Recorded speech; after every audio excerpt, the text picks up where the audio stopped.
Welcome everybody. So here's the video that everybody's seen. This is of that blowout on the interstate. It's coming up very shortly. This RV suffers a blowout on the driver's side front, and then it gets sucked down into the ditch fairly quickly. Driver makes a good save right there not to go into the oncoming lane of traffic. Ultimately it flips over. And here is another version. I've slowed it down in key spots, so let's take a peek. Here is the RV going through. And then once I slow it down, you'll see the rear end kind of shake. I believe that's when the blowout happens. Then we're going to slow it down even more. We're going to get an up-close view. You can see that light come on. That is not a brake light. That is his turn signal. I think that's the RV driver trying to correct the steer.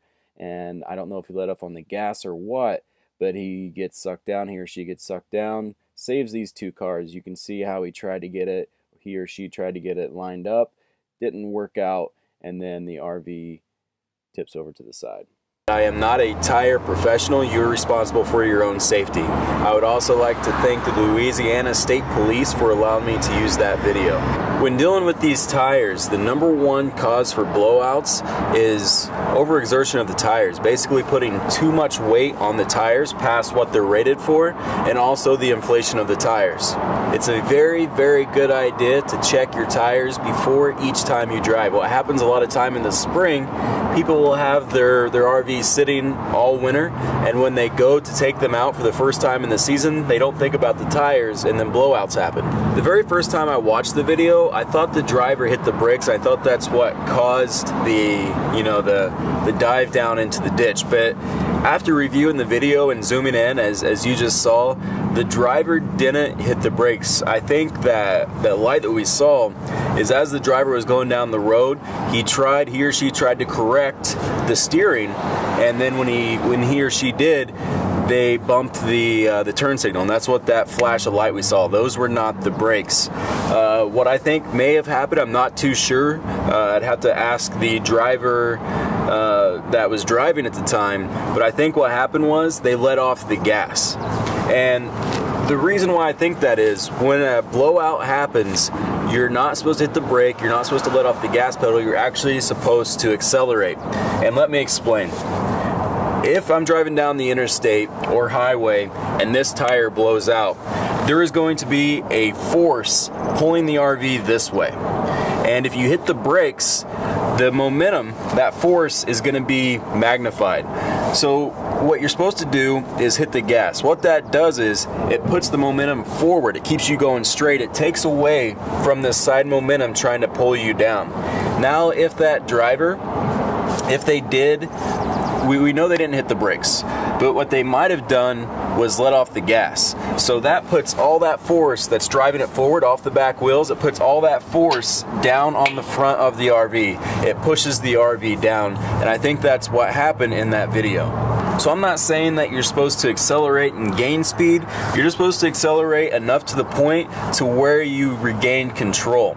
And you want to keep your foot on the gas, start feathering back, and what's going to happen as well, you're going to have to steer away from the blowout. So say this is my front passenger side. If I'm the driver, I need to steer in the counterclockwise position to keep the RV under control.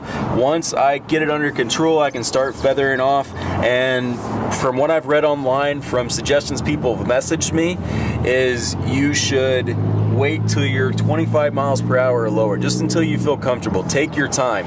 And you know, it might completely ruin this rim. But I mean, if you look at that video, if you really look at it, that is absolutely nothing. Even if the tire comes off, starts scraping your insides, like messes up your finish, obviously that is not that big of a deal. Your safety is way more important than, you know, cosmetic problems.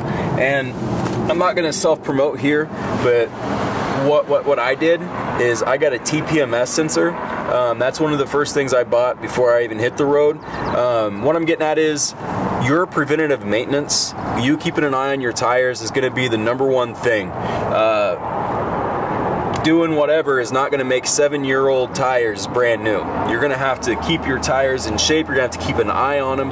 Like I said, I personally use a TPMS system that keeps track of the temperature and the PSI as I'm going down the road, because I'm a very cautious person. And you know, I know that front end blowouts are you know, some of the biggest safety concerns for RVs. And the same procedure goes for the rear tires as well. If you have a blowout in the rear, same thing. You know, you accelerate until you gain control, and then you can slow down from there. So once again, everybody, I am not a professional. This is from the research I did and from the messages people sent me. There's a lot of great information out there. You can check out other videos besides this, but 100% the best thing you can do is prevent a blowout, and there's many different ways you can do that. I do that personally by TPMS system. Some people believe in them, some people do not. I have one. And also just keeping an eye on your tires, you know, like make sure you're keeping up with them. And if a blowout occurs, because me personally, I didn't know about this till I saw the video. So I think this is a great opportunity for people to learn, and then in the future, if Lord forbid you do have a blowout, you'll act accordingly. You won't hit the brakes out of panic, and you'll keep you and your passengers safe.